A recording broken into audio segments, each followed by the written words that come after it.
competing for my attention, my abused body, my lack of sleep, my mandatory marriage, and the terror of being unable to satisfy President Snow's demands. By the time I reach lunch, where Effie, Cinna, Portia,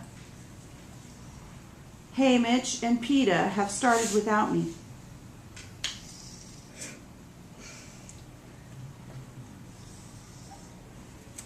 I'm too weighed down to talk.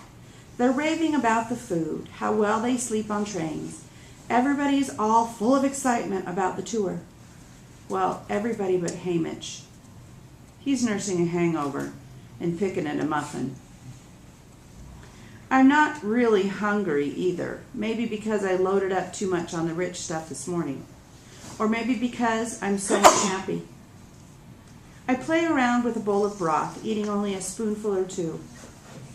I can't even look at PETA, my designated future husband, although I know none of this is his fault. People notice, try to bring me into the conversation, but I just brush them off. At some point, the train stops. Our server reports it will not just be a fuel stop. Some part has malfunctioned and must be replaced. It will require at least an hour. This sends Effie into a state. She pulls out her schedule and begins to work out how the delay will impact every event for the rest of our lives. Finally, I just can't stand listening to her anymore. No one cares, Effie, I snap. Everyone at the table stares at me. Even Hamish, who you think would be on my side in this matter, since Effie drives him nuts. I'm immediately put on the defensive. Well, no one does, I say, and get up and leave the dining car. The train seems suddenly stifling, and I'm definitely queasy now. I find the exit door and force it open, triggering some sort of alarm, which I just ignore and jump to the ground, expecting to land in snow. But the air's warm and balmy against my skin. The trees still wear green leaves. How far south have we come in a day? I walk along the track, squinting against the bright sunlight, already regretting my words to Effie. She's hardly to blame for my current predicament. I should go back and apologize. My outburst was at the height of bad manners, and manners matter deeply to her. But my feet continue along the track, past the end of the train, leaving it behind.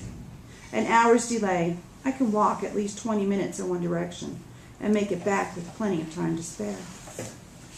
Instead, after a couple 100 yards, I sink to the ground and sit there, looking into the distance. If I had a bow and arrows, would I just keep going? After a while, I hear footsteps behind me. It'll be Hamish coming to chew me out. It's not like I don't deserve it, but I still don't want to hear it. I'm not in the mood for a lecture, I warn the clump of weeds by my shoe. I'll try to be brief. PETA takes a seat beside me. Oh, I thought you were Hamish, I say. No, he's still working on that muffin. I watch as PETA positions his artificial leg. Bad day, huh? It's nothing, I say. He takes a deep breath. Look, Katniss, I've been wanting to talk to you about the way I acted on the train. I mean the last train. The one that brought us home. I knew you had something with Gale.